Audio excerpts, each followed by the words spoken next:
क्या नाम है?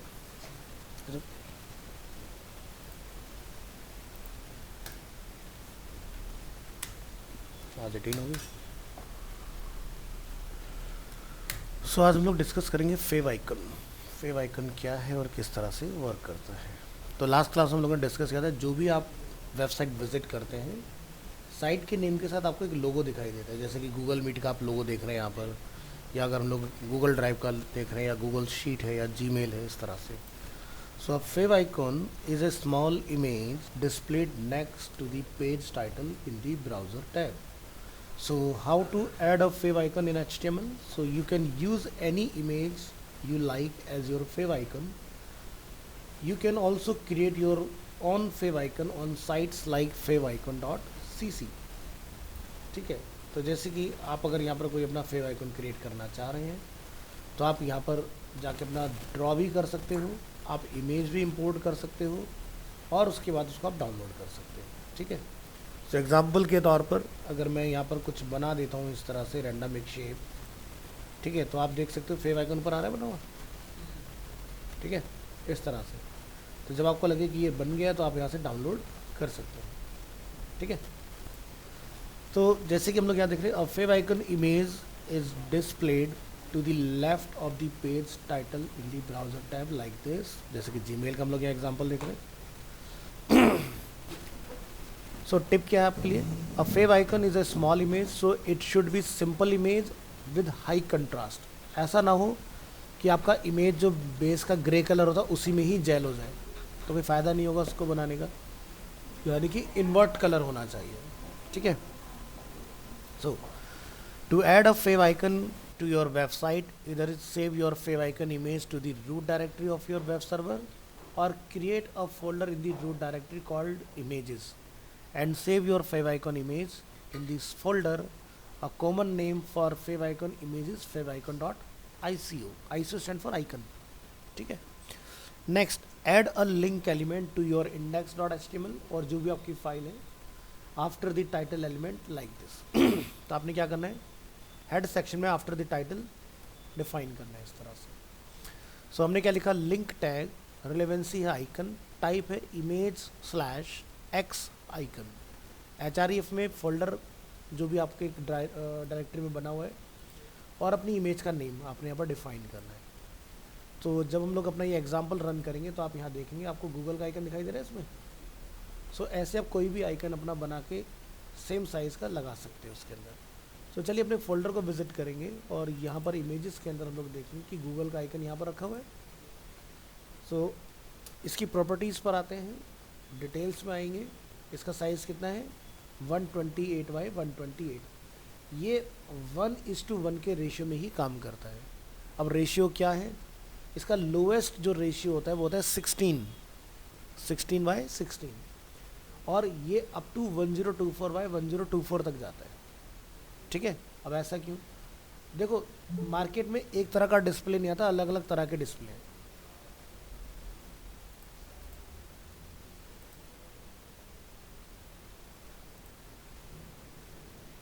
So different types of display होंगे, तो डिफरेंट टाइप्स ऑफ डिस्प्ले में डेंसिटी भी होगी। अब जैसे एग्जांपल के तौर पर, अगर ये फुल एचडी स्क्रीन है, तो अगर ये मोबाइल फ़ोन है तो ये भी फुल एचडी है ना। तो जितना ज़्यादा आपका डिवाइस छोटा होगा और उसका डिस्प्ले डेंसिटी ज़्यादा होगा, तो यानी कि कंटेंट के ब्लर होने के चांसेस हमारे बढ़ जाते हैं। सो हमें क्या ध्यान रखना है कि हाई क्वालिटी आइकन को प्लेस करना है, ताकि जैसा भी स्क्रीन हो ऑटोमेटिकली अडॉप्ट हो जाए। SVG भी आज की डेट में इसमें चल जाती है, तो SVG अगर रखोगे तो टेंशन ही खत्म हो गई, वो अपना भी स्केल अप स्केल डाउन हो जाएगी उसके अकॉर्डिंग। सो इस फाइल में हम लोगों ने देखा किस तरह से फेव आइकन हम अपना कॉल कर सकते हैं। भूमि,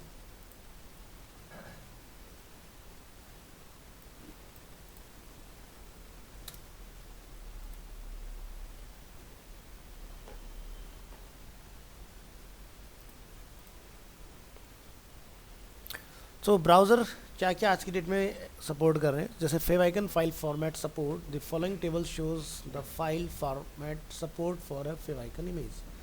सो सबसे ओल्डर प्रैक्टिस थी ICO, जिसको हम जानते हैं आइकन के नाम से। तो जितने भी मॉडर्न वेब ब्राउज़र हैं, Edge, Chrome, Firefox, Opera, Safari, सभी सपोर्ट करते हैं।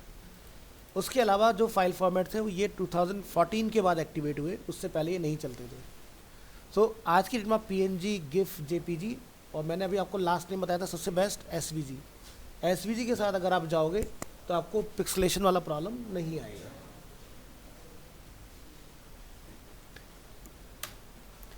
नेक्स्ट टॉपिक पर आएंगे।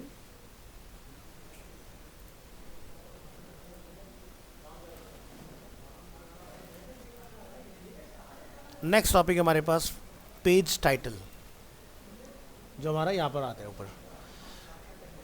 Every web page should have a page title to describe the meaning of the page. The title element adds a title to your page. Door close कर लेना। So page का structure क्या होता है? Doc type, जो कि browser को एक कमांड करता है कि भाई हमारा पेज किस लैंग्वेज में डिज़ाइन है। उसके बाद मेन लैंग्वेज का नेम, HTML जिसके अंदर रैप आपके रहेंगी चीज़ें, और HTML कंटेन करता है हेड एंड बॉडी को। तो टाइटल के लिए जो रिस्पॉन्सिबल होता है वो क्या होता है? Head section. अब फ़र्ज़ कीजिए कि आपने हेड का अगर यूज़ नहीं किया और टाइटल आपने डायरेक्ट लिख दिया, तो क्या ये एक्सेप्टेबल होगा या नहीं? एक्सेप्टेबल होगा, काम कर जाता है। बट अगर आप एक से ज़्यादा चीज़ें ऊपर स्टोर करें, जैसे अभी हमने प्रीवियस एग्जाम्पल में देखा कि टाइटल भी था और आइकन भी था, उस केस में आपको हेड की रिक्वायरमेंट आएगी। बट अगर मुझे सिर्फ टाइटल लिखना है तो हेड में अगर ना भी लिखूँ तो भी एक्सेप्टेबल है, चल जाएगा। तो the title element adds a title to your page, जैसे हम लोग यहाँ देख रहे हैं HTML page title. So the title should describe the content and the meaning of the page. The page title is very important for search engine optimization, जिसको हम लोग जानते हैं SEO के नेम से। The text is used by search engine algorithm to decide the order when listing pages in search result. So make sure करें title की length 60 character plus ना हो, ठीक है? 60 करेक्टर प्लस ना हो, इंक्लूडिंग। डोर क्लोज कर दो। क्या हमने देखा यहाँ पर SEO के पॉइंट से टाइटल एक इंपॉर्टेंट रोल प्ले करता है। यहाँ पर हम आपको क्या बता रहे हैं कि आपने लेंथ इसका 60 करेक्टर प्लस नहीं करना है। अगर 60 करेक्टर प्लस होगा तो आपका जो टाइटल होगा उसमें ट्रिपल डॉट आपको दिखाई देगा।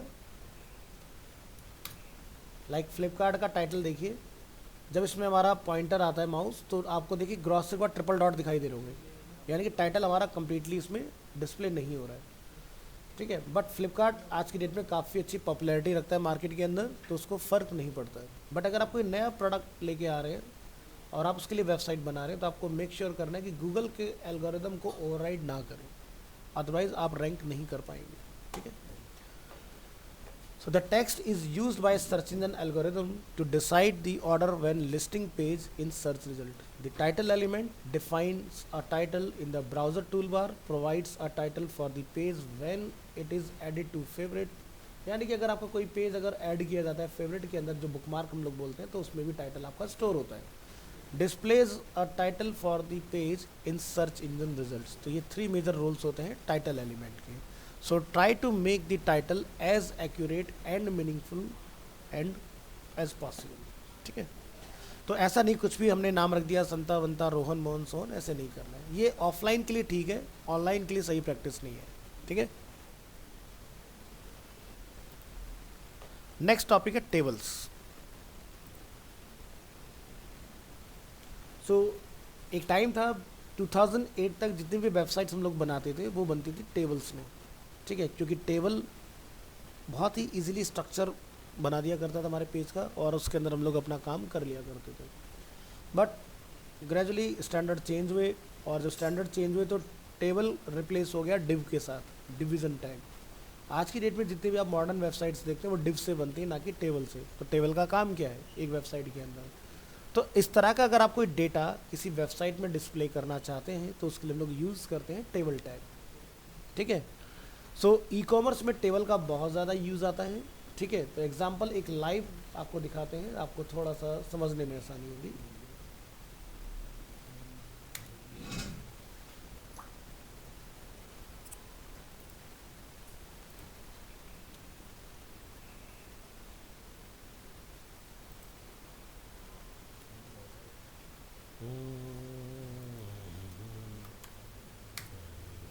चलिए पूरे URL के साथ चलते हैं।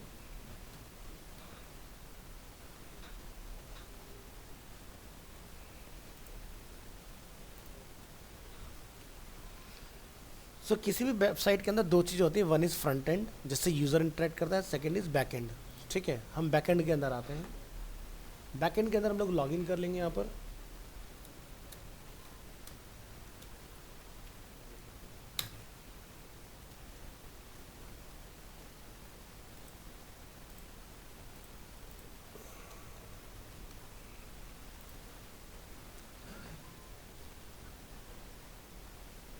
ये देखिए हमारा वेबसाइट ओपन हो गया। अब आप यहाँ देख रहे हैं जैसे टॉप स्टोर्स के अंदर जो भी आप डेटा देख रहे हैं टेबल के अंदर ही आप देख रहे हैं इस वक्त। ठीक है, या रिसेंट ऑर्डर मुझे अपनी वेबसाइट पर कौन से रिसीव है वो सब हमें यहाँ दिखाई देंगे इसके अंदर। या प्रोडक्ट स्टॉक रिपोर्ट अगर मुझे चेक करना तो ये सब क्या है, टेबल का पार्ट हो गया। या टॉप सेलिंग प्रोडक्ट कौन से वो आपका टेबल का पार्ट है। इवन अगर आप यूज़र्स चेक करने जाते हैं कि भाई हमारी वेबसाइट के अंदर यूज़र्स कौन कौन है, तो वो आपको टेबल के फॉर्म में ही दिखाई देगा। सो बेसिकली इस तरह का अगर आपने कुछ डिज़ाइन करना है, इसके लिए यूज़ की जाती हैं टेबल्स। वेबसाइट को जो आज की डेट में आप देख रहे हो वो पार्ट नहीं डिज़ाइन करना है, इस तरह की इन्फॉर्मेटिव पार्ट के लिए हम लोग टेबल को प्रेफर करते हैं। ठीक है, सो जैसे कि मैंने आपको ऊपर एक एग्जांपल दिखाया कि अगर हमें इस तरह से कुछ डेटा स्ट्रक्चर करना है तो ये पार्ट टेबल से अचीव किया हम लोगों ने। So first define an HTML table. Table को कैसे डिफाइन करना है, इसका स्ट्रक्चर क्या होता है। और table in HTML consist of table cells inside rows and columns. So सबसे पहले आपने टैग ओपन करना है टेबल। टेबल के अंदर हम लोग डिफाइन करते हैं TR stand for table row. Row के अंदर हम लोग डिफाइन करते हैं TH या फिर TD। TH होते हैं टेबल हेडर, यानी कि ये बोल्ड आते हैं आपके, और TD जो होते हैं ये आपके रेगुलर टेक्स्ट के फॉर्म में दिखाई देते हैं आपको। देखो बोल्ड नहीं आ रहे ना, ये बोल्ड है और ये नॉर्मल है, यानी कि रेगुलर जिसको हम लोग बोलते हैं। तो TH बोल्ड टेक्स्ट प्रोड्यूस करता है और TD रेगुलर टेक्स्ट प्रोड्यूस करता है। बट TH या TD जब भी आप डिफाइन करते हैं तो जितने नंबर ऑफ TH होंगे उतने ही नंबर ऑफ कॉलम्स भी प्रोड्यूस होंगे। या हो सकता है किसी टेबल में TH ना हो, ओनली TD हो, तो TD भी कॉलम को प्रोड्यूस करने के लिए हेल्पफुल होता है। तो TD कॉलम भी बिल्ड करता है प्लस उसके अंदर डेटा को भी स्टोर करता है कि भाई आपको किसी TD के अंदर कुछ मैसेज लिखना है तो वो TD के अंदर जाएगा। बट अगर ये हमारे कंपनी के नेम है तो आपको ऊपर एक TH की रिक्वायरमेंट होगी, नहीं तो एंड यूज़र को तो पता नहीं कि नेम है या कंपनी नेम है। ठीक है, इसी तरह से कॉन्टैक्ट पर्सन का नेम, इसी तरह से कंट्री का नेम। तो ये क्या होते हैं हमारे टेबल हेडिंग्स या हेडर। तो इसको जब आप आउटपुट करते हो तो ये कुछ इस तरह से दिखाई देता है। ठीक है, तो अब यहाँ में जो हम लोग देख रहे हैं और यहाँ जो देख रहे हैं ड्रास्टिक डिफरेंस क्यों आ रहा है, क्योंकि इसको मैं जो विजुअल कर रहा हूँ HTML CSS दोनों के साथ दिखा रहा हूँ, और ये जो आप देख रहे हैं ये प्योर HTML है। सो जब भी आप TH का यूज़ करेंगे तो ये बोल्ड तो हो गया, साथ ही सेंटर में भी अलाइन हो जाता है। बट यहाँ पर आपको सेंटर लाइन नहीं दिखाई देगा, यहाँ पर आपको लेफ्ट लाइन दिखाई दे रहा है। ठीक है, तो TH टैग बोल्ड और सेंटर। तो अगर हम आपको TH टैग ना बताएं तो आप इस काम को करने के लिए या तो बोल्ड या फिर स्ट्रॉन्ग टैग का यूज़ करेंगे, जो कि गलत हो जाएगा। ठीक है, नेक्स्ट टॉपिक पर आते हैं, table cells. Table cells, each table cell is defined by a TD and a TD element close tag. TD stand for table data, या फिर लोग इसको टेबल डिस्क्रिप्शन के नेम से भी जानते हैं। Everything between TD are the content of the table cell. जैसे कि हमने यहाँ पर लिखा है कुछ पर्सन्स के नेम, और जब आप इसको रन एग्जाम्पल करेंगे तो ये आपको इस तरह से 3 कॉलम्स पे डिस्प्ले होगा डेटा। नोट करने वाली चीज़ क्या है, और table cell can contain all sorts of HTML element like text, image, list, link, other tables etcetera. यानी कि TD के अंदर हम अभी तक जितना भी पढ़ के आए हैं डे 1 से वो भी चला सकते हैं, प्लस उसके अंदर हम लोग फिर से एक और नया टेबल भी बना सकते हैं जिसको बोलते हैं नेस्टेड टेबल। ठीक है, टेबल के अंदर टेबल भी बनाया जा सकता है। नेक्स्ट टॉपिक आता है रो, जिसके अंदर आप TD को स्टोर करते हैं।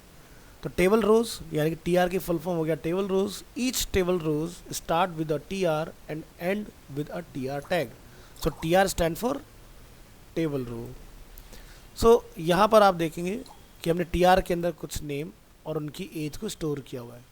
तो अगर ये TR की बात की जाए तो इस TR में 3 कॉलम है, और नेक्स्ट TR की अगर आप बात करते हैं तो आपको सेकंड रो की बात हो रही है। यानी कि आउटपुट जब आप चेक करेंगे तो इस पर्सन की एज कितनी है, इस पर्सन की एज कितनी है, इस पर्सन की एज कितनी है, इस तरह से आपको डेटा डिस्प्ले होने वाला है। सो You can have as many rows as you like in a table. Just make sure that the number of cells are in the same in each rows. ऐसा ना हो कि यहाँ पर आपने 4 TD डिफाइन कर दी, यहाँ पर 3 है, तो स्ट्रक्चर गड़बड़ हो जाएगा आपका. So there are times when a row can have less or more cells than together. So इसको हम लोग लेटर ऑन देखने वाले नेक्स्ट चैप्टर के अंदर कि कैसे वो किया जाता है. इसको हम जानते हैं कॉल स्पैन और रो स्पैन. नेक्स्ट हम लोग बात करेंगे टेबल हेडर्स, यानी कि TH टैग की बात हो रही है. Sometimes you want your cells to be table header cells. In those cases use the TH tag instead of TD tag, क्योंकि TD रेगुलर टेक्स्ट प्रोड्यूस करता है और TH आपका bold and center. So TH stand for table header. So let's the first row be table header cells. तो जैसे कि यहाँ पर हमने डिफाइन किया था पर्सन का नेम, उसके बाद हमने उनका एज. अब हम कहते हैं ये पर्सन 1 है, ये पर्सन 2 है और ये पर्सन 3 है. सो अब आप यहाँ डिफरेंस देखेंगे 1 2 3 बोल्ड एंड सेंटर आपको दिखाई दे रहा है. So by default the text in TH elements are bold and centred, but you can change with that with the help of CSS. Changeable है. नेक्स्ट टॉपिक पर आएंगे टेबल बॉर्डर. सो अगर आप चाहते हैं आपके टेबल में इस तरह का बॉर्डर क्रिएट हो, सो उसके लिए हम लोग यूज़ करते हैं HTML tables can have borders of different styles and shape. So to add a border, use the CSS border property on table TH and TD elements. So CSS में आपने head section में जाके लिखना है style tag. आप लिखेंगे group selector technique का use करेंगे. Table comma TH comma TD, हम तीनों को वन गो में बॉर्डर क्या बता रहे हैं, ब्लैक. तो आपका ये देखिए इस तरह से रिजल्ट आएगा. और ये आपने यहाँ पर देखो डिफाइन किया हुआ है इसका कोड स्टाइल टैग के अंदर. नेक्स्ट टॉपिक बॉर्डर के बाद हम क्या देखते हैं, कॉलैप्स. हो सकता है कि आपको ये ऐसा डबल बॉर्डर ना चाहिए हो, आप चाहते हो कि मेरा बॉर्डर कुछ इस तरह से दिखाई दे, तो इसके लिए आपको CSS में एक प्रॉपर्टी यूज़ करना है, border collapse equal to collapse. So to avoid having double borders like in the example above, set the CSS border collapse property to collapse. तो हमने क्या लिखा, बॉर्डर का कलर डिफाइन किया, उसके बाद में बॉर्डर कॉलैप्स डिफाइन किया. अब आपको सिंगल बॉर्डर दिखाई देगा, ना कि डबल बॉर्डर. नेक्स्ट हो सकता है आपको टेबल में कलर भी कॉल करना हो. So if you set a background colour of each cell and give the border a white colour the same as the document background, you get the impression of an invisible border. So हमने यहाँ पर क्या define किया कि वो table में हमें colour नहीं डालना है, बट TH और TD के बैकग्राउंड में कलर हमें कॉल करना है. तो आप यहाँ देखेंगे जहाँ पर हमारा स्पेसिंग वाला पार्ट है ना, उस जगह पर आपका white colour as it is रह गया. ठीक है, क्योंकि हमने यहाँ डिफाइन किया बॉर्डर 1 पिक्सल सॉलिड वाइट, और यहाँ हमने कलर डिफाइन किया. तो अब क्या होगा, आउटपुट में आपको ये इस तरह से डिस्प्ले होगा. नेक्स्ट क्या है, राउंडेड टेबल बॉर्डर. हो सकता है आपको इस तरह से पिल फॉर्म में बनाने हो, तो आप यहाँ पर क्या यूज़ करेंगे, border radius property to borders get rounded corners. तो बॉर्डर रेडियस हमने कितना डिफाइन किया, 10 पिक्सल्स. तो आपके कॉर्नर इस तरह से टेबल TH एंड TD सभी के राउंडेड मिलेंगे. हो सकता है कि आपको टेबल के राउंड ना करने बट सेल्स के राउंड करने, तो skip the border around the table by leaving out table from the CSS selector. हमने यहाँ देखो टेबल को हटा दिया, ऊपर वाले एग्जाम्पल में टेबल को रखा हुआ है. समझ आ रहा है, अगर टेबल को टारगेट करोगे तो टेबल का भी बॉर्डर चेंज हो रहा है, बट हमने यहाँ पर इस एग्जाम्पल टेबल को हटा दिया. तो हमारा बॉर्डर कलर किसका आएगा, TH एंड TD, और बॉर्डर रेडियस सिर्फ TH और TD पर ही अप्लाई होगा आपका. नेक्स्ट हो सकता है कि सॉलिड की जगह आपको डॉटेड बॉर्डर की रिक्वायरमेंट हो. सो आप यहाँ लिखेंगे with the border style property you can set the appearance of the border. तो कितने तरह के बॉर्डर मिलते हैं हमें CSS में, dotted, dash, solid, double, groove, ridge, inset, outset. 2 property और आती है, नन और हिडन. ठीक है, नन कब इस्तेमाल होता है और हिडन कब इस्तेमाल होता है, दोनों का आउटकम सेम ही है. ठीक है, बट सिनेरियो बदल जाते हैं. कुछ HTML के एलिमेंट ऐसे हैं जो बाय डिफ़ॉल्ट बॉर्डर के साथ आते हैं, जैसे कि फॉर्म एलिमेंट, आगे जाके हम डिस्कस करेंगे. तो फॉर्म का जो भी एलिमेंट आप लोगे उसमें बॉर्डर पहले से होता है, उसके लिए चलता है नन. ठीक है, और अगर किसी एलिमेंट पर बॉर्डर हमने लगाया है CSS से खुद से, और हम चाहते हैं कि जब यूज़र उसके साथ इंटरेक्ट करे तो बॉर्डर चला जाए, तब हम लोग लिखते हैं हिडन. समझे, इस तरह से. तो यहाँ पर हमने क्या लिखा, TH एंड TD हम कहते हैं बॉर्डर क्या हो जाए, डॉटेड हो जाए. तो क्या दिखाई दे रहा है, डॉटेड बॉर्डर आ गया हमारा. नेक्स्ट बात आती है border colour. With the border colour property you can set the colour of the border. हमने यहाँ पर बॉर्डर कलर को जाके एक डिफरेंट कलर डिफाइन किया, आप देखेंगे हमारा बॉर्डर का कलर चेंज आ रहा है इस तरह से। सो ये वो हमारा बॉर्डर का पार्ट। बात करते हैं टेबल के साइजेस की। हो सकता है कि आपको अपने टेबल के अंदर जो भी आपने विड्थ रखी है उसके अंदर कॉलम्स आपको अपने हिसाब से एडजस्ट करने हो। जैसे कि सीरियल नंबर, तो इसका विड्थ कम होगा, नेम का विड्थ ज़्यादा होगा, एज का विड्थ कम होगा, समझ गए ना। तो स्ट्रक्चर अगर आप अपने हिसाब से चाहते हैं तो वो कस्टमाइज करना पॉसिबल है। So HTML table can have different size of each columns, row of और the entire table. So use the style attribute with the width or height properties to specify the size of a table, row or columns. So HTML table width to set the width of table at the style attribute to the table element. So हम लोग क्या define करें कि भाई outer जो table है वो full width हो, यानी कि एंटायर स्क्रीन को कवर करे। तो हमने क्या लिखा, स्टाइल इक्वल टू विड्थ 100%। तो इससे क्या होगा, जब आप ब्राउजर में इसको चेक करेंगे एग्जाम्पल को, विड्थ फुल स्क्रीन होगी, एज टू एज, ठीक है। So using a percentage as the size unit for a width means how wide will this element be compared to its parent element, which in this case is the body element। क्योंकि by default जो हमारा यहाँ table रखा हुआ है वो किस element के क्लोज है, बॉडी के। सो बॉडी कितना होगा, जितना बड़ा आपका स्क्रीन होगा। अगर हम लोग अपने ब्राउज़र को छोटा कर लें इस तरह से, समझ गए ना, तो यानी कि इसका टेक्निकली मतलब समझ आया लाइन का क्या लिखा हुआ है, ठीक है। यानी कि अगर स्क्रीन स्केल डाउन होगी तो टेबल भी स्केल डाउन, अगर स्क्रीन स्केल अप होगी तो टेबल भी स्केल अप हो जाएगी ऑटोमेटिकली। नेक्स्ट बात करते हैं टेबल के अंदर की अब, यानी कि HTML table columns width. Set the width of the first column to 70%, ठीक है। तो हम कहते हैं फर्स्ट टाइम जहाँ पर उसकी विड्थ सबसे ज़्यादा होनी चाहिए। अब आप जब एग्जाम्पल रन करेंगे तो फर्स्ट टाइम की विड्थ देखो इंक्रीज हुई। बाय डिफ़ॉल्ट टेबल क्या करता है, ऑटो साइज पर डिवाइड करता है चीज़ों को, यानी कि जिस कॉलम में जितना लेंथ होगा उसके हिसाब से विड्थ होगी। बट आप इसको भी कंट्रोल कर सकते हो। जैसे कि प्रीवियस एग्जांपल आप देख रहे हैं यहाँ पर फर्स्ट नेम लास्ट नेम, इनकी विड्थ ज़्यादा है, क्यों, इनके अंदर नंबर ऑफ लेटर्स जो हैं वो ज़्यादा है। एज में कम है तो एज की विड्थ भी ऑटोमेटिकली कम आ रही है। तो ऑटो सेंस करती है टेबल डेटा के अकॉर्डिंग। बट आप चाहें तो इसको चेंज कर सकते हो इस तरह से, जैसा हमने किया 70% स्क्रीन की विड्थ में हमारा ये मैटर आएगा। इसी तरह से आप पर्टिकुलर रो की हाइट को भी चेंज कर सकते हैं। To set the height of the specific row at the style attribute on a table row element. So set the height of the second row to 200 pixels. हम कहते हैं जो हमारा हेडर के बाद जो हमारा नेम वाला रो है उसकी हाइट को इंक्रीज़ किया जाए। तो आप यहाँ क्या देखते हैं, हाइट इंक्रीज़ हुआ, इस तरह से चेंज हो जाएगा। क्या लिखा हमने, स्टाइल में हाइट इक्वल टू 200 पिक्सल। ये जस्ट डेमोन्स्ट्रेशन के पॉइंट ऑफ व्यू से इतना ज़्यादा हाइट रखने की ज़रूरत नहीं है, ये जस्ट दिखाया कि हाइट अलग से स्टैंड आउट होगा, को पता चले। नेक्स्ट बात करते हैं headers. So HTML table can have headers for each column और रो और for many columns rows. So table headers are defined with TH elements. Each TH element represents a table cell. So first name last name और age, इसकी हम लोग यहाँ बात करें तो जब आप इसको रन करेंगे तो ये बोल्ड और सेंटर में आएगा। अब बात करते हैं वर्टिकल टेबल हेडर्स। अब ये जो हमने अभी यहाँ देखा एग्जांपल में, ये था हॉरिजॉन्टल टेबल हेडर्स।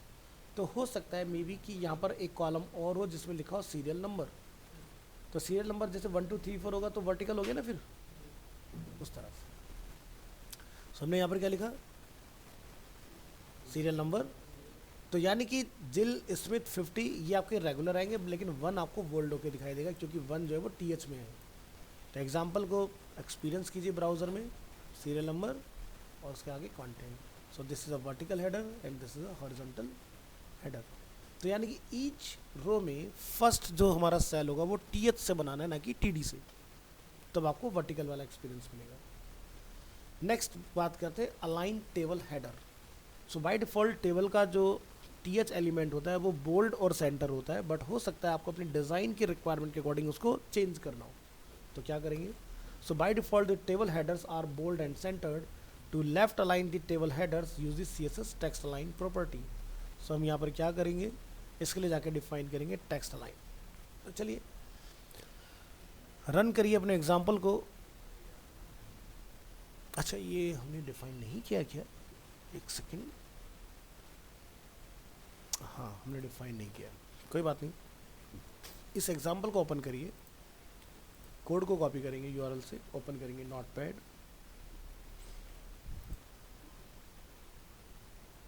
कंट्रोल ओ।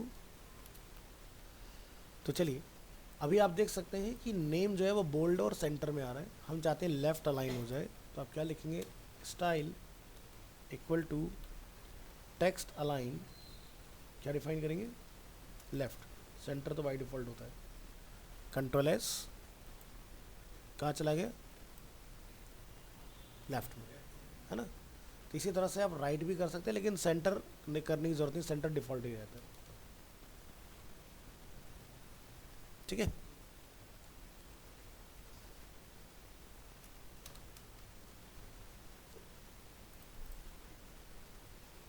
नेक्स्ट टॉपिक पर आते हैं। नेक्स्ट टॉपिक आता है हमारा टेबल कैप्शन। तो table caption, you can add a caption that serves as a heading for the entire table. तो कैप्शन ये वही है जैसे कि आपने कोई टेबल अगर अपना कहीं पर यूज़ किया है, तो वो टेबल किस टॉपिक के रिगार्डिंग है, क्या आप टेबल से एक्सप्लेन करना चाह रहे हैं वो चीज़। सो हमने यहाँ पर एक टेबल क्रिएट किया जिसका कैप्शन में लिखा है माई टेबल, और आप जब ब्राउज़र में इसको रन करेंगे तो आपको इसके ऊपर एक लिखा होएगा टॉपिक, जैसे हमने लिखा मंथली सेविंग। तो सेविंग्स जन के अंदर जैसे $100 की है, फैब के अंदर $50 की है, इस तरह से। तो कैप्शन आप ऊपर या नीचे कहीं भी रख सकते हो, चॉइस आपकी है। तो ये था आपका table caption. The caption tag should be inserted immediately after the table tag, यानी कि आपको ये ध्यान रखना है कि ऐसा ना हो कि आप TR या TH कहीं पर अंदर डिफाइन करें, टेबल के जस्ट बाद में आपका क्या होगा, कैप्शन, ठीक है। नेक्स्ट टॉपिक है padding and spacing. So HTML table can adjust the padding inside the cells and also the space between the cells. तो आपने नोटिस किया था जब हमने फर्स्ट टाइम टेबल देखा तो बॉर्डर के बीच में डबल बॉर्डर दिखाई दे रहा था हमें, है ना, 2 सेल्स के बीच में, उसी को हम लोग बोलते हैं स्पेसिंग, ठीक है। तो उसको कैसे हैंडल करना है बेटर वे में वो अब आप समझेंगे। So cell padding is the space between the cell edges and the cell content. By default the padding is set to 1 pixel. To add padding on table cells use this CSS padding property. तो हमने TH और TD को command किया कि padding जो है in between जो है वो 15 का रहे। सो आप एग्जांपल देखेंगे कि आपका जो टेक्स्ट है, ठीक है, तो वो क्या है, लेफ्ट टॉप राइट बॉटम, यहाँ पर आपका उतने पिक्सल्स का गैप मेंटेन हो गया जो आपने यहाँ पर डिफाइन किया हुआ है। तो पहले टेबल की जो जो थिकनेस थी बड़ी स्लिक सी थी, अब देखो टेबल थोड़ा स्ट्रक्चर होकर दिखाई दे रहा है सही से पैडिंग लगाने से। तो पैडिंग का काम क्या है, जो भी मेरा सेल है जो उसके अंदर मैटर है और जो बॉर्डर है उसके बीच का गैप डिफ़ॉल्ट होता है 1, अभी ये चारों साइड से 15, टॉप बॉटम लेफ्ट राइट से। Next, to add padding only above the content use the padding top property and the other sides with the padding bottom, padding left and padding right properties. हो सकता है कि आपको चारों side से requirement ना हो तो आप स्पेसिफिक साइड मेंशन कर सकते हो किधर से मुझे कितना पैडिंग चाहिए, और जब आप इसको लिखेंगे तो ये आपका वर्क करेगा इस तरह से। तो आप देख सकते हैं टॉप से कम है, लेफ्ट में ज़्यादा है, बॉटम से कम है, ठीक है। तो आप अलग अलग डायरेक्शन में पैडिंग को कंट्रोल कर सकते हो। नेक्स्ट आता है स्पेसिंग, यानी कि ये जो हम लोग सेल देख रहे हैं फर्स्ट नेम और लास्ट नेम, इन दोनों सेल्स के बीच में कितना गैप रखना चाहते हो। So cell spacing is the space between each cell. By default the space is set to 2 pixels. To change the space between table cells, use the CSS border property on the table element। तो हम लोग यहाँ पर क्या लिख रहे हैं, border spacing 30 pixels. इसका रिजल्ट क्या होगा, आपके सेल्स के बीच में ये गैप मेंटेन हो जाएगा इस तरह से, ठीक है। सो डिफॉल्ट ये गैप कितना होता है, 2। नेक्स्ट टॉपिक, अब हम लोग बात करते हैं col span and row span के लिए, ठीक है। समटाइम्स आपने ऐसा देखा होगा कि आपको इस तरह से मर्ज करने की रिक्वायरमेंट आती है, जैसे 2 कॉलम का हमने एक ही हेडर रखना है, या जैसे 2 रो का हमने एक ही डिफाइन करना है हेडर, या फिर इन बिटवीन कहीं पर मर्ज करना है। इसको समझने के लिए हम अपनी एक्सेल फाइल यानी कि अटेंडेंस शीट का एग्जांपल लेते हैं। आप यहाँ पर देखेंगे कि ईमेल आईडी और मोड, इसका हेडर क्या है, बैच एंड डेट। या अगर मैं बीसी कोर्स और फ़ोन नंबर की बात करता हूँ तो इनका जो हेडर है वो बैच कब स्टार्ट हुआ वो आपका एक है, तो यानी कि 3 कॉलम्स आपके मर्ज होके हो गए इस तरह से। सो ये बना हमारा कॉल स्पैन। और अगर वर्टिकली कहीं पर मर्जिंग है तो उसको हम बोलते हैं रो स्पैन। ठीक है, तो यहाँ जाइए, ये क्या है, कॉल स्पैन, और ये क्या है, रो स्पैन। यानी कि जब 2 रो मर्ज होती है उसको बोलते हैं रो, जब 2 कॉलम मर्ज होते हैं उसको बोलते हैं कॉलम स्पैन। तो कॉल स्पैन की फुल फॉर्म होती है कॉल स्पेसिंग, रो स्पैन की फुल फॉर्म होती है रो स्पेसिंग। और जैसे यहाँ पर आप देख रहे हैं 2 कॉलम भी मर्ज हुए और 2 रो भी मर्ज हुए हैं, तो यहाँ पर 2 चीज़ें एक साथ परफॉर्म हुई हैं, col span and row span together. तो चलिए ऐसा कुछ अगर हमें बनाना हो तो तरीका क्या है, तो देखो विजुअली पहले समझो। विजुअल स्ट्रक्चर में वर्टिकल कॉलम्स होते हैं और हॉरिजॉन्टल रोज होते हैं, बट जब मर्ज करने की बात आती है तो हॉरिजॉन्टल हो जाते हैं रो और वर्टिकल हो जाते हैं कॉलम। ठीक है, इस तरह से चलता है आपका, नहीं सॉरी अपोजिट हो गया, हॉरिजॉन्टल हो जाएंगे आपके कॉलम्स, वर्टिकल हो जाएंगे रोज। बाय डिफ़ॉल्ट अगर हम लोग HTML की बात ना करें तो वर्टिकल क्या है, कॉलम्स। ठीक है, इस तरह से ये सब क्या हमारे कॉलम्स हैं, 1 2 3 कॉलम्स। बट मर्जिंग के केस में कॉलम इस तरह से कंसिडर होते हैं हॉरिजॉन्टली, तब आपको आसानी से समझ में आएगा। दूसरा, अब यहाँ पर आप देखें कि जब भी आपको 3 कॉलम्स बनाने होंगे तो हमने ये पहले पढ़ रखा है कि भाई आपके सभी रो के अंदर काउंटिंग सेम होनी चाहिए। यानी कि जैसे कि अगर हम लोग बात कर रहे हैं इस रो की तो 3 कॉलम्स हैं इसके अंदर, 3 सेल्स, इसमें भी 3 सेल्स हैं बट यहाँ पर तो 2 हैं। तो काउंटिंग कैसे करी जाएगी, हमने यहाँ पर कमांड दिया है भाई कॉल स्पैन 2। तो कॉल स्पैन 2 से क्या हो गया, इसकी अब ये 2 कॉलम जो इस तरह से काउंट होते वो अब ये 2 एक ही काउंट होंगे, तो 2 ये हो गए और एक ये हो गया, 2 + 1 = 3। तो आपका देखो स्ट्रक्चर में कोई प्रॉब्लम नहीं आया और बीच के सेल्स आपके मर्ज हो गए। तो जिस सेल पर आप लिखते हैं कॉल स्पैन, उसका इमीडिएट नेक्स्ट वाला आपने डिलीट करना होता है। ठीक है, तो चलिए इसका आउटपुट देखिए क्या दिखता है। हमने TH को डिफाइन किया तो आप देख सकते हैं फर्स्ट नेम और लास्ट नेम। ठीक है, बट हमने पूरा क्या रख दिया ऊपर का हेडर नेम, क्योंकि भाई first name last name combine किया, नेम ही तो हो गया इस तरह से। तो ये मर्ज हो गया आपका 2 कॉलम्स एक साथ। क्या लिखा है इसके लिए कोड, आप यहाँ जाइए ब्राउज़र में, कोडिंग के अंदर हमने डिफाइन किया यहाँ पर कॉल स्पैन 2। तो 2 कॉलम मर्ज हुए, जो फर्स्ट नेम और लास्ट नेम सेपरेट था अब वो कंबाइन होके एक में कंसिडर हो रहा है, नेम क्या है, जिल स्मिथ या ईव जैक्सन। ठीक है, तो ये हुआ मर्ज। इसी तरह से बात करते हैं row span. So to make a cell span over multiple rows use the row span attribute. अब कॉल स्पैन में क्या होता है, सेम TR से एक सेल डिलीट होता है जिस पर लिखते हैं आप col span immediate next. Row span में मान लीजिए आपने यहाँ डिफाइन किया रो स्पैन, तो आपको नेक्स्ट रो से डिलीट करना होता है। तो स्ट्रक्चर को ध्यान से देखिए, अभी इस रो में कितने कॉलम से 3, इस वाले में कितने हैं 3 है ना, इसमें 2 हैं। तो यानी कि हमने सेकंड रो पर कमांड किया कि नीचे वाला एक रो अपने में मर्ज कर दो।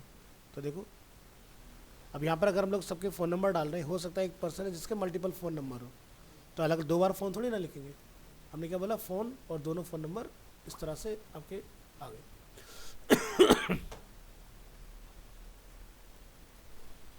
तो ये था हमारा col span and row span, जिसको हम लोग फुल फॉर्म में जानते हैं column spacing and row spacing.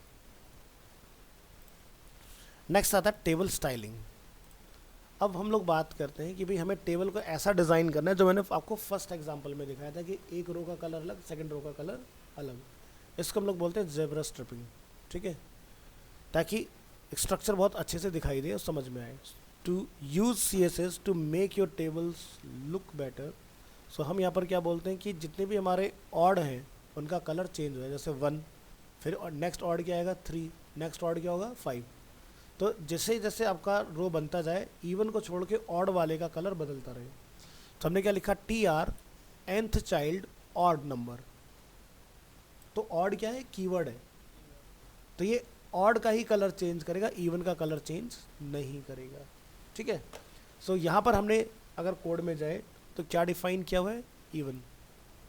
तो इवन का ही कलर चेंज हो रहा है ना, देखो जैसे कि 2 4, इसका अगर 6 आएगा तो 6 का कलर चेंज आएगा। So if you use odd instead of even, the styling will occur on row 1, 3, 5 etc. instead of 2, 4, 6. इसी तरह से वर्टिकल जेब्रा स्ट्रिपिंग भी हो सकती है। तो वर्टिकल के लिए आप क्या लिखेंगे, nth चाइल्ड अगेन इवन, जो हमने यहाँ डिफाइन किया है, nth चाइल्ड ऑड, उसी तरह से हम डिफाइन करेंगे। बट इस केस में हम क्या है, यहाँ पर रो को टारगेट कर रहे थे, अब हम लोग कॉलम को टारगेट कर रहे थे। तो क्या लिखा हमने, टी डी, या अगर टी एच है तो टी एच आप डिफाइन करेंगे, लिखेंगे nth चाइल्ड इवन। तो देखो हमने टी डी को भी लिखा और टी एच को भी लिखा है, क्योंकि जब आप कोई टेबल बनाएंगे तो डेफिनेटली उसके अंदर हेडर जरूर होगा, क्योंकि कोई भी टेबल ऐसा नहीं होगा कि जैसे हम लोग यहाँ अटेंडेंस शीट में देख रहे हैं कि भाई उसके ऊपर हेडर ना हो। लिखा है ना, serial number, name, student ID, BC, course, phone number, email ID, mode, है ना। तो यानी कि सभी के ऊपर एक हेडर अवेलेबल है। तो नहीं तो टेबल अनोनिमस हो जाएगा, भाई किस में क्या डेटा रखना है पता ही नहीं होगा, कोई भी किसी में कुछ भी स्टोर करके चला जाएगा। बट अगर हेडर होगा तो मुझे पता होगा ना, बीसी मतलब बुकिंग कन्फर्मेशन नंबर, तो ये होगा ही होगा आपको। तो इसलिए आपको ध्यान रखना है कि जब आप कलर चेंजिंग परफॉर्म कर रहे हैं, सो आप यहाँ मेंशन करें इस तरह से कि टी डी और टी एच इवन नंबर पर कलर चेंज हो जाता है। देखो 1 odd, 2 even, 3 odd, 4 even, 5 odd, 6 even. Run करते हैं एग्जाम्पल। तो देखिए हमने जैसे कैलेंडर बना रखा है, मंडे नॉर्मल आएगा, ट्यूसडे डिफरेंट कलर होगा, वेडनेसडे डिफरेंट कलर होगा, थर्सडे अलग कलर होगा। इस तरह से आपके अलग अलग कलर्स देखने के लिए मिलेंगे। बट जनरली जब हम लोग कोई कैलेंडर देखते हैं तो आपका सिर्फ और सिर्फ संडे का सेल का कलर डिफरेंट होता है, ठीक है। या फिर पर्टिकुलर कोई हॉलीडे अगर उस कैलेंडर मंथ में होगा तो आपको वो आपको डिफरेंट कलर में दिखाई देता है। बट जस्ट एक एग्जांपल के लिए आपको दिखाया गया है। नेक्स्ट हम बात करते हैं combine vertical and horizontal zebra stripes. So यहाँ पर आप क्या देख रहे हैं, हमने रो को भी बोला हुआ है कि जितनी भी हमारी ऑड रो है उनका कलर चेंज हो जाए, प्लस जितने भी टी डी और टी एच है हमारे उनका इवन का कलर चेंज हो जाए। तो जब आप रन एग्जाम्पल करेंगे तब आप देखेंगे यहाँ से हमने इवन का रो का कलर चेंज करा, इसी से इवन का कॉलम का कलर चेंज किया हुआ है। तो काम कर रहा है ना इस तरह से। नेक्स्ट बात करते हैं horizontal dividers.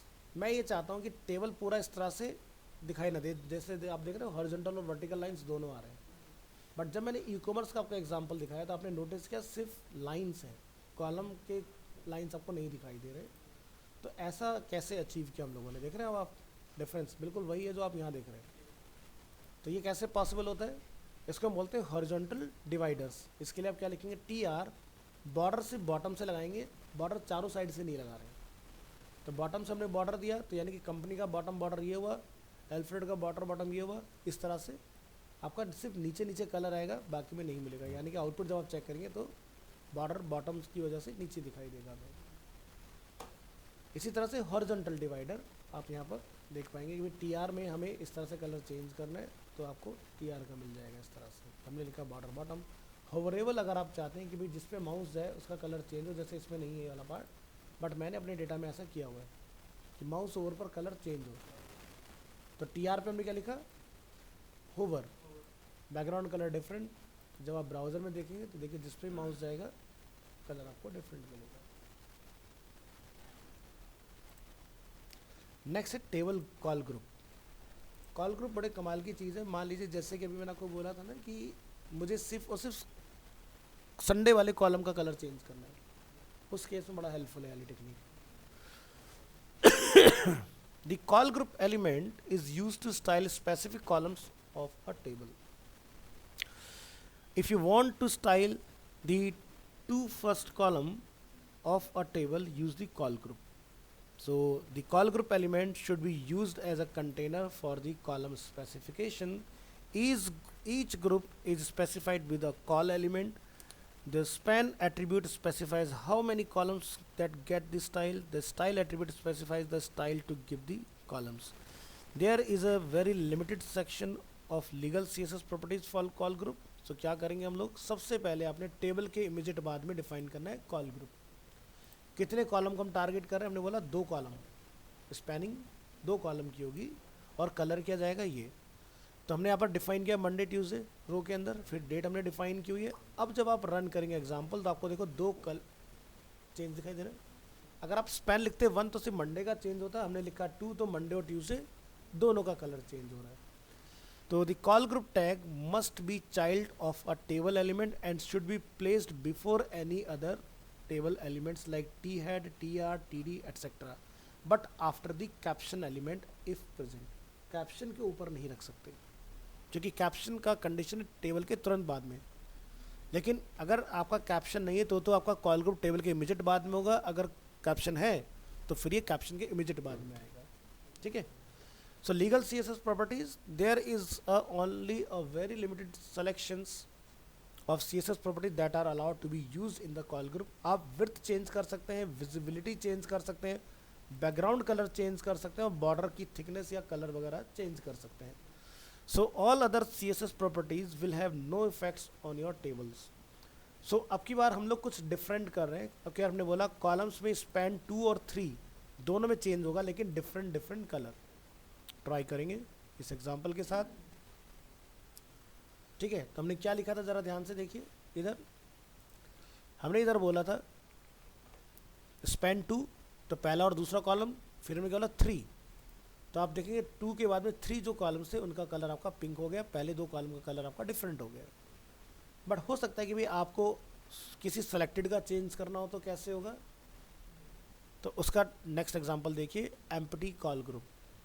Empty call group में हमें क्या करना है, जैसे मान लीजिए कि हमारे इस एग्जांपल में कैलेंडर में संडे लास्ट में, जनरली संडे हम लोग पहले रखते हैं इधर की तरफ, बट इस एग्जांपल में बाद में। अगर आप चाहते हैं कि सिर्फ संडे का कलर चेंज हो तो आप क्या लिखेंगे, कॉल स्पैन 6, आगे कुछ मत बताओ। तो ये पहले 6 खाली हो गए। लास्ट स्पैन वाले में हमें क्या करना है, कलर पिंक करना है, और लीजिए आपका रिजल्ट वो आ गया जो आप चाहते थे, है ना।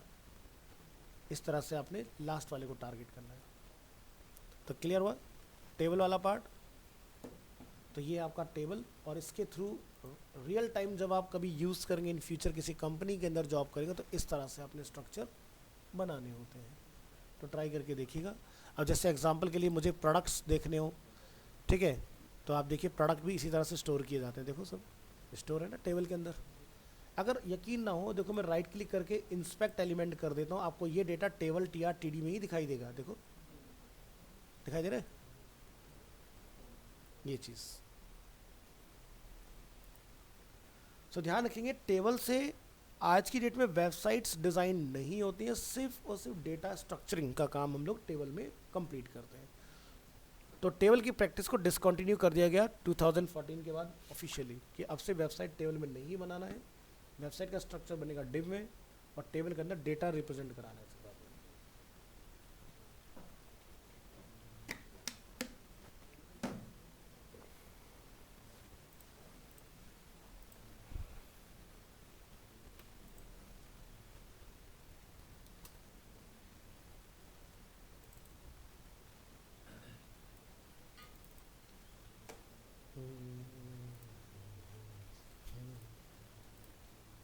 हमारा जो नेक्स्ट टॉपिक आता है वो है HTML के अंदर list.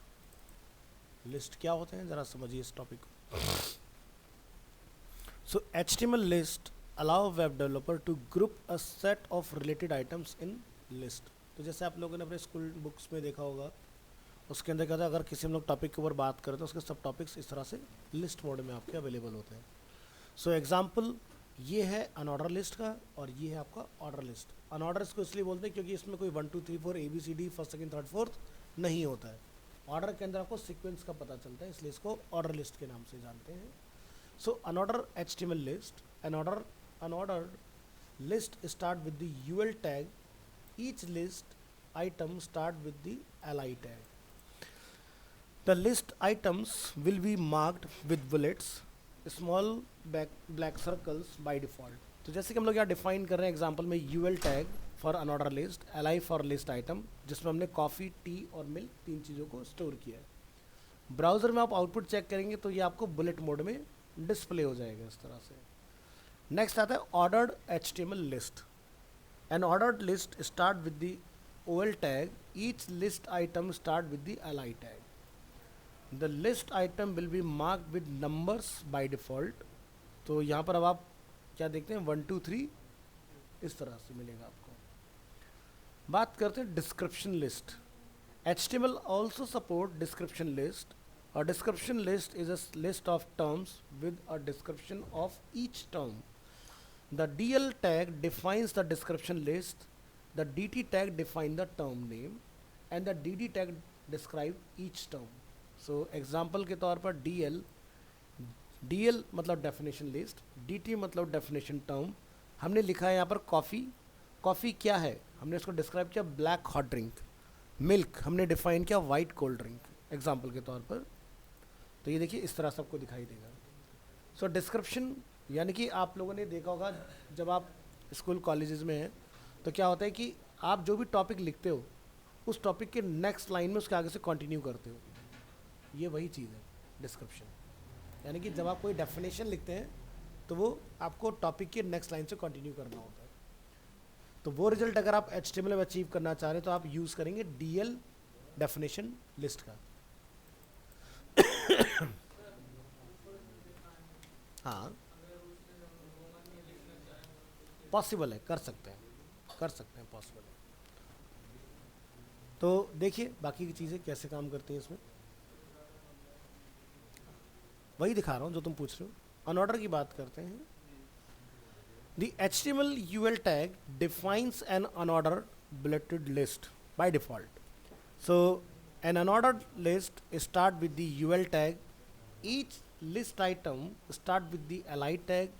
The list item will be marked with bullets, small black circles by default. So UL को जब हम लोग एक्सपीरियंस करते हैं तो ये हमें कुछ इस तरह से देखने के लिए मिलता है. Unordered HTML list choose list item marker. सो हम किस में इसको रिप्लेस कर सकते हैं. तो डिफ़ॉल्ट होता है डिस्क. आप सर्कल स्क्वायर और नन से इसको रिप्लेस कर सकते हो. So the CSS list style type property is use to define the style of the list item marker. It can have one of the following values. So disc is default. Circle आप change करा सकते हैं, square आप रख सकते हो और हो सकता है कि आपको दिखाना ही ना हो तो नन भी आप कर सकते हो. सो डिस्क के लिए आप लिखते हैं यहाँ पर list style type disc. Circle के लिए आप लिखेंगे लिस्ट स्टाइल टाइप सर्कल. तो ये अब हॉलो हो जाएगा इस तरह से. चेंज हो गया. पहले फिल मोड में था, अभी हॉलो मोड में आपको दिखाई देगा. स्क्वायर ये देखिए इस तरह से चेंज हो रहा है हमारा. नन आपको इसका कोई भी रिजल्ट नहीं मिलेगा, लगेगा जैसे अलग अलग पैराग्राफ में मेंशन है चीज़ें आपकी. इसी तरह से आपका आता है ऑर्डर. ऑर्डर का हमें पता है किस तरह से दिखाई देता है. तो ऑर्डर में डिफ़ॉल्ट हमारा होता है क्या 1. आप A upper alpha lower alpha upper Roman and lower Roman में इसको चेंज कर सकते हो. सो टाइप 1 जो कि 1 2 3 4 सीक्वेंस को डिस्प्ले करेगा.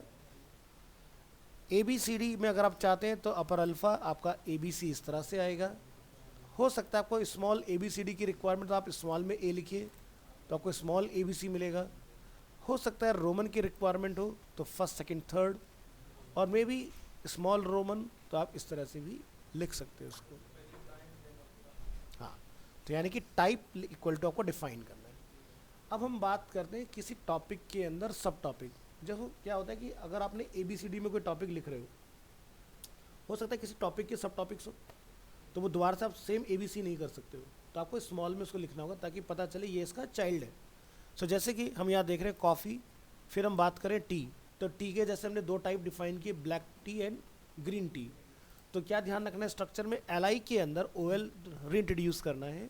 LI में अपना डेटा कॉल कीजिए, OL को बंद कीजिए. अब आपका टी वाला LI यहाँ पर क्लोज होगा. सो यानी कि इसका आउटपुट क्या होगा कॉफ़ी टी, टी के सब topics black tea green tea, then इस तरह से. This is called nested list. So a list item li can contain a new list and other HTML element like images and link etc. तो point आता है कि web designing में list का इस्तेमाल कहाँ होगा. सो जितनी भी आप वेबसाइट्स के अंदर नेविगेशन सेक्शन देखते हो ना वो UL और LI से ही बना होता है. लाइव एग्जांपल जैसे हम लोग एक वेबसाइट देखेंगे जिंदल ऑटो केयर.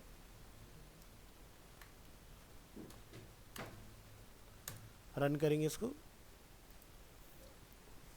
अब ये देख रहे हैं नेविगेशन. तो कोई भी वेबसाइट जब आप विजिट करने जाते हैं आपको नैब बार दिखाई देता है. नैब बार पर हम लोग यहाँ से करेंगे राइट क्लिक और चूज़ करेंगे इंस्पेक्ट. और अब आप यहाँ एक्सपीरियंस करेंगे UL टैग, उसके अंदर क्या है LI. सो आप ये कहें कि इसका इस्तेमाल कहाँ होगा, तो जब प्रैक्टिकल करेंगे हम लोग तो इस तरह से नैव बार हम लोग बनाना सीखेंगे with the help of UL and LI. ठीक है, नेक्स्ट टॉपिक, अदर लिस्ट कौन कौन से होते हैं। तो जैसे कि डिस्क्रिप्शन के बारे में हम लोगों ने बात की थी फर्स्ट एग्जांपल में, तो डिस्क्रिप्शन लिस्ट भी आपका अवेलेबल होता है, बट रेयर यूज़ में आता है, सबसे ज़्यादा जो यूज़ आपका होता है वो OL और UL होता है। और UL और OL में बात की जाए तो सबसे ज़्यादा UL का ही इस्तेमाल होता है। ठीक है, क्योंकि कोई भी वेबसाइट बनाओगे तो नैव बार तो बनेगा ही, तो वो तो पहला चॉइस है कि आपको UL का इस्तेमाल करना है। हाँ, अगर कोई अंदर सब टॉपिक्स आ गए पेज के अंदर, किसी टॉपिक के बारे में आपको कुछ बुलेट पॉइंट्स बनाने हो, तब हम लोग सीक्वेंस का यूज़ करते हैं, यानी कि OL का। नेक्स्ट हम लोग बात करते हैं HTML के अंदर ब्लॉक और इनलाइन एलिमेंट कौन से होते हैं। तो जैसे कि हमने नोटिस किया कि पैराग्राफ जब भी आप बनाते हो वो क्या करता है, एक न्यू लाइन प्रोड्यूस करता है। ठीक है, यानी कि दो पैराग्राफ कभी भी एक लाइन में नहीं आ सकते हैं। सो ये हुआ ब्लॉक एलिमेंट। दूसरा ब्लॉक एलिमेंट क्या काम किया होता है कि ब्लॉक एलिमेंट हमेशा फुल विड्थ को यूज़ करते हैं, यानी कि अगर ये टीवी की विड्थ इतनी ज़्यादा है तो ये लेफ्ट से राइट तक फुल विड्थ को कवर करेगा। एग्जाम्पल के तौर पर हमारा जो फर्स्ट स्टेटमेंट यहाँ देख रहे हैं आप, जैसे ये क्या है, हेडिंग। हेडिंग एक ब्लॉक एलिमेंट है, ये हमेशा न्यू लाइन में ही आएगा। HR ये भी न्यू लाइन में ही बनेगा। अगर हम लोग यहाँ राइट क्लिक करें, इंस्पेक्ट करें इस एलिमेंट को, आप नोटिस कीजिए पूरी विड्थ ले रहा है ना, लेफ्ट से राइट तक। ठीक है, ये होता है ब्लॉक एलिमेंट। अगर हम इस पैराग्राफ की बात करें तो आप यहाँ देख सकते हैं, ये भी लिखा तो कम लाइन में एरिया में, बट विड्थ फुल यूटिलाइज कर रहा है। सो ये होता है ब्लॉक एलिमेंट जो कि आपकी एंटायर स्क्रीन को यूज़ करता है। तो चलिए इसको समझेंगे practically. Every HTML element has a default display value depending on what type of element it is. The two most common display values are block and inline. ठीक है, सो ब्लॉक का आपको पता चलेगा कि वो फुल विड्थ यूज़ करेगा, चाहे आप उस पैराग्राफ में एक लेटर ही क्यों ना लिखे हो, या हेडिंग हो गया, आप एक सिंगल कैरेक्टर ही क्यों ना लिखें या वन वर्ड ही क्यों ना लिखें, वो एंटायर स्क्रीन को यूज़ करेगा width wise horizontally. So block level elements, a block level element always start on a new line and the browser automatically adds some space, a margin before and after the element. तो जैसे कि ये paragraph है, आप देख सकते हो ऊपर नीचे गैप है, इसे सेकंड पैराग्राफ है उसके ऊपर नीचे कुछ गैप है, या अगर ये हमारी लाइन है यहाँ पर इसके ऊपर नीचे भी गैप अवेलेबल है। ठीक है, सो ये क्या होता है, इसको हम बोलते हैं मार्जिन, यानी कि ये अपने आप को क्लियरली विजुअल कराने के लिए एडिशनल स्पेस अपने अंदर कैरी करते हैं। Next, a block label element always takes up the full width available, stretches out to the left and right as far as it can. यानी कि जितनी बड़ी स्क्रीन होगी उतनी बड़ी विड्थ ऑटोमेटिकली आपके ऑप्ट करेगा। So two commonly used block elements are P यानी कि paragraph and div। div stand for division, यानी कि मॉडर्न वेब डिज़ाइनिंग जो होती है वो div के साथ होती है और div के अंदर हमारे बाकी के एलिमेंट कॉल होते हैं। ठीक है, तो वेबसाइट जब कोई बनेगी तो स्ट्रक्चर के लिए div और डेटा डिस्प्ले करने के लिए पैराग्राफ यूज़ होगा ही होगा। So the P element defines a paragraph in an HTML document and div element define a division और a section in an HTML document. So हमने यहाँ पर क्या करा, एक पैराग्राफ स्टेटमेंट लिखा और उसको हमने बॉर्डर ऑफर किया ताकि उस पता चले कि इसकी रेंज कहाँ तक है।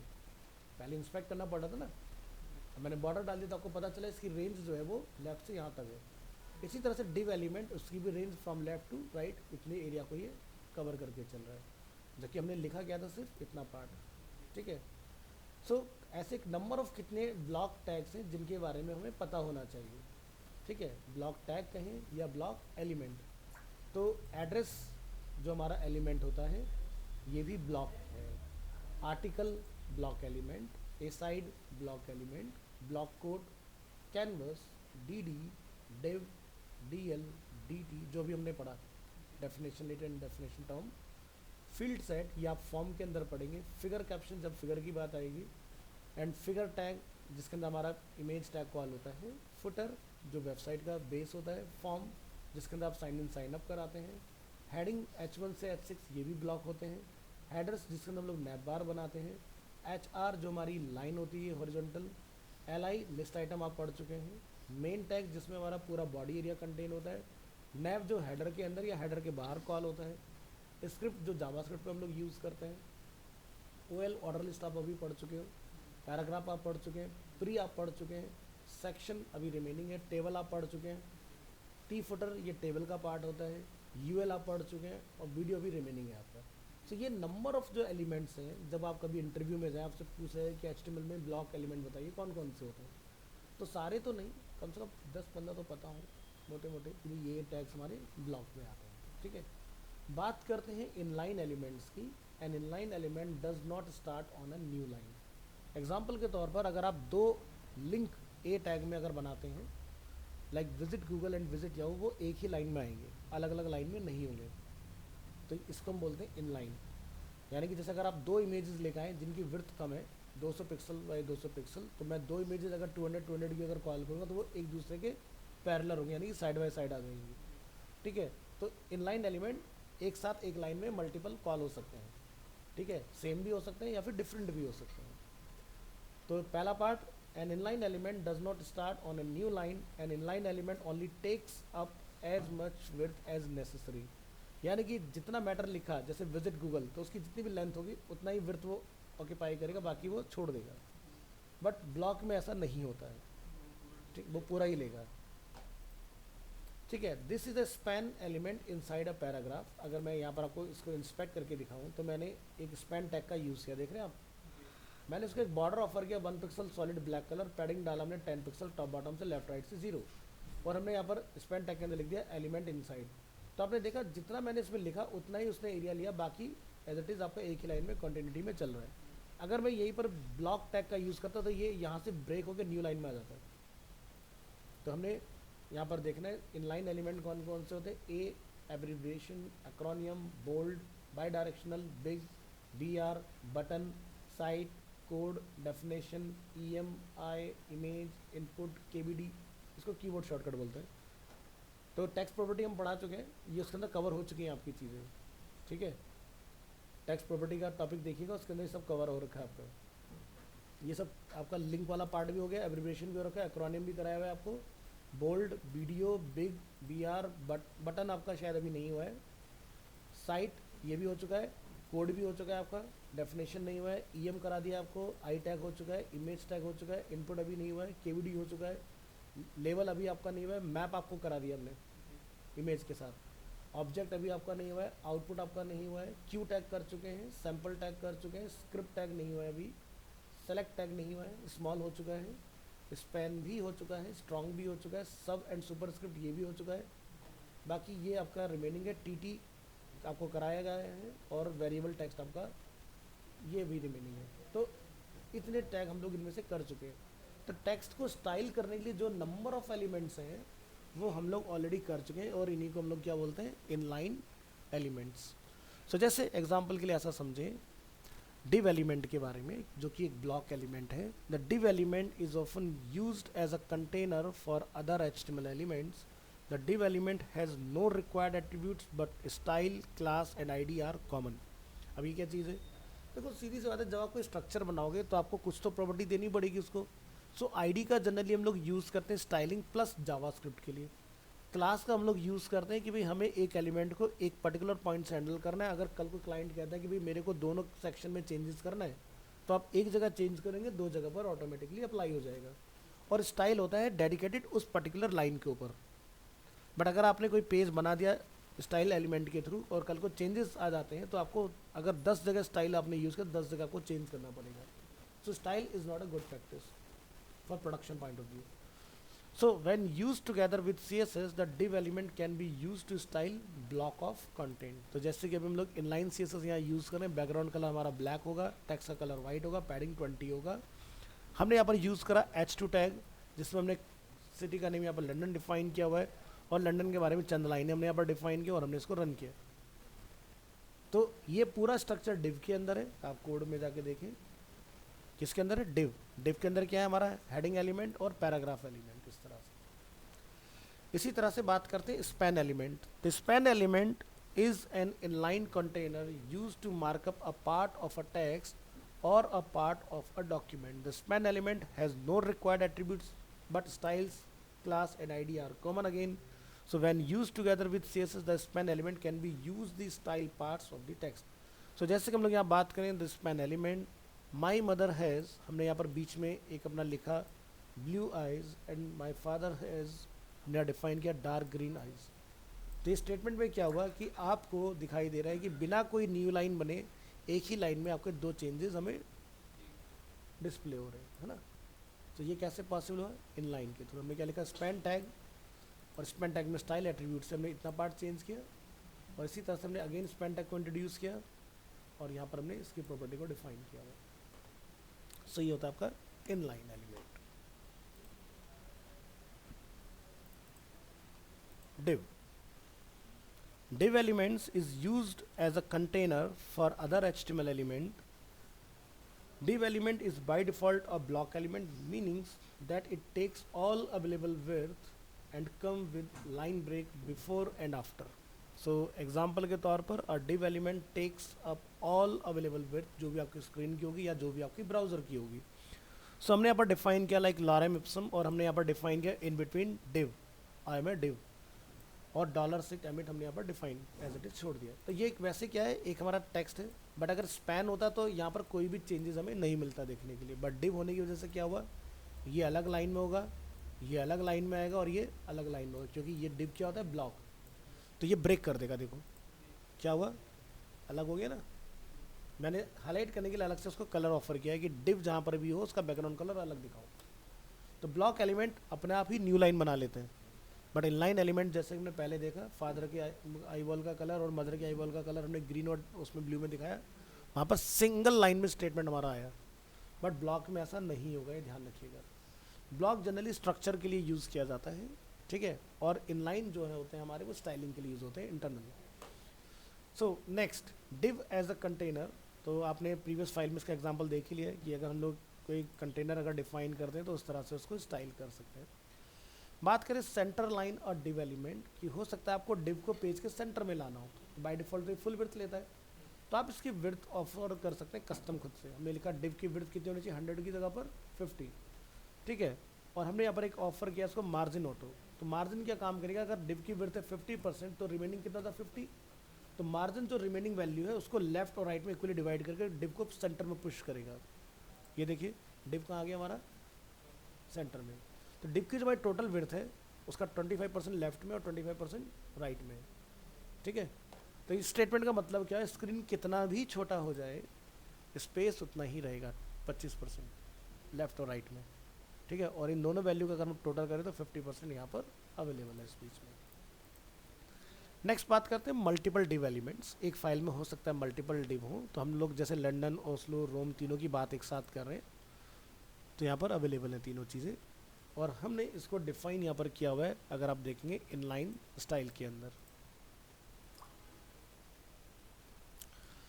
बात करते हैं aligning div elements side by side. हो सकता है कि भाई आपको जो ये तीनों अलग अलग रो में दिखाई दे रहे हैं, मैं ये चाहता हूँ कार्ड फॉर्म में तीनों एक दूसरे के पैरेलल हो, यानी कि साइड बाय साइड आ जाए। तो उसके लिए हम लोग यहाँ पर क्या यूज़ करेंगे, फ्लॉट वैल्यू का। क्या लिखा है, float left. So when building web pages you often want to have 2 or more div elements side by side. Float, the CSS float property was not originally meant to align div elements side by side but has been used for this purpose for many years. तो जब 2014 के बाद में हमारा introduce हो गया flex and grid, तो इस प्रैक्टिस को बंद कर दिया गया। बट ऐसा नहीं कि फ्लॉट यूज़ नहीं होता, फ्लॉट का यूज़ अलाइनमेंट के लिए आज भी हम लोग करते हैं, और जब प्रैक्टिकल आपको करके दिखाएंगे, वेबसाइट बना के दिखाएंगे, तो आप समझेंगे भी इस चीज़ को।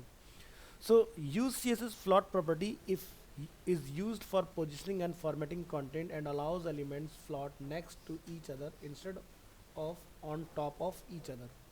सो मुझे ऐसा ना दिखा के इनको एक दूसरे के पैरेलल लिखाना है, लंदन लंदन की साइड में हो, ओस्लो ओस्लो की साइड में हो, रोम। तो यहाँ पर आप स्ट्रक्चर को ज़रा ध्यान से देखें। हमने एक मेन कंटेनर बनाया जिसकी विड्थ कितनी है, 100%, और हमने मेन कंटेनर में 3 सिटीज़ के लिए डिव बनाए हुए हैं जिसके हमने विड्थ को डिफाइन किया 33.33%, और फ्लॉट क्या होता है, लेफ्ट, है ना। तो पेज के ज़रा स्ट्रक्चर को ध्यान से देखेंगे। पहले जहाँ पर हमने तीनों को डायरेक्ट डिफाइन किया होता, प्रीवियस फाइल में आइए, ये हमारी प्रीवियस फाइल थी, इसमें हमने तीनों को क्या करा था, बॉडी के अंदर डायरेक्टली कॉल किया था, body, first div, second div and third div. But इस बार हमने क्या करा, इस एग्जांपल में इन तीनों डिव को एक और मेन डिव के अंदर कॉल कर दिया जिसका नाम हमने रखा है कंटेनर। तो ज़रा ध्यान से देखिए अपने कोड को। क्या बनाया हमने, और डिव माई कंटेनर, और उसके अंदर तीनों डिव को हमने कॉल किया हुआ है। तो हमने क्या बोला, माई कंटेनर में जितने भी नंबर ऑफ डिव्स हैं उनकी विड्थ कितनी होनी चाहिए, और फ्लॉट लेफ्ट। सो अगर हम लोग 100% की बात कर रहे हैं, डिवाइडेड बाई 3 करेंगे तो वैल्यू कितना आता है, तो 33.33 हमने यहाँ पर डिफाइन करा हुआ है। सो फ्लॉट लेफ्ट लिखने की वजह से ही ये आपका साइड बाय साइड आपका रिजल्ट डिस्प्ले हो रहा है। बात करते हैं inline block. If you change the div elements property from block to inline block, the div elements will no longer add a line break before and after, and will be displayed side by side instead of on top of each other.